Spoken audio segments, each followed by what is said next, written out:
好，大家好。Depuis 2 ans, dans ce collège à Bourges, les élèves ont un nouvel assistant du chinois. Une application sur tablette leur permet de faire des exercices de vocabulaire et de grammaire. Les élèves s'entraînent également à l'écriture des caractères et aux conversations en cours. Ça nous permet d'avoir une meilleure liberté. Donc si on a envie d'apprendre le chinois le samedi ou le dimanche, que ce soit à toute heure de la journée, on peut l'apprendre.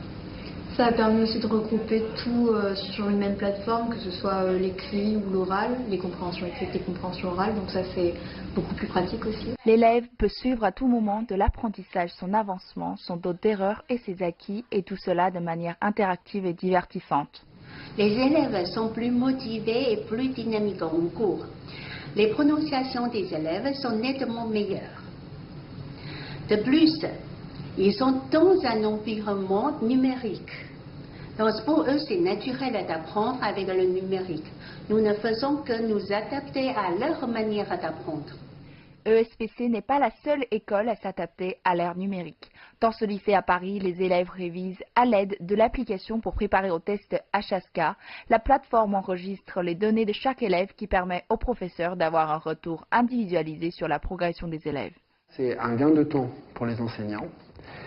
C'est un outil extrêmement bénéfique pour les enseignants parce qu'ils peuvent savoir comment aider au mieux les enfants.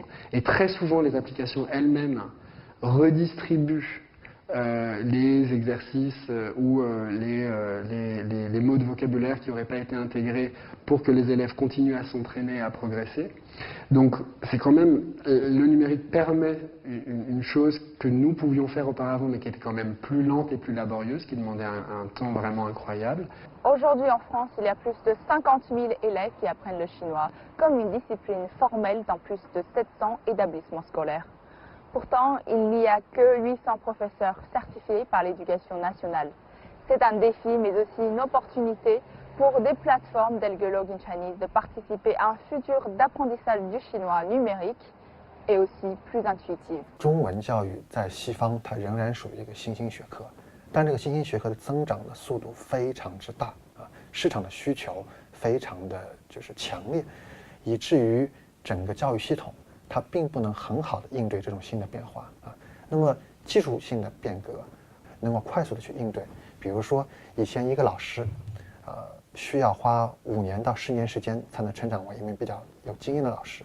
那么随着数字化的很多的一些支持，他可能在2年之内就可以成为一个比较有经验的老师。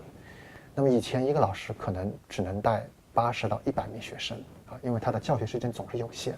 但是现在随着数字化技术的发展，使他可以从繁重的一些课程准备当中解放出来，管理和帮助更多的学生。Aujourd'hui, cette application d'apprentissage du chinois est utilisée par plus de 8000 élèves dans une 60aine d'écoles en France. Dans les prochaines années, elle sera disponible dans d'autres pays européens tels que l'Angleterre et l'Italie. Cette expansion est accompagnée par une demande toujours en augmentation. D'ici 2028, le chinois sera la 2e langue étrangère enseignée en Europe.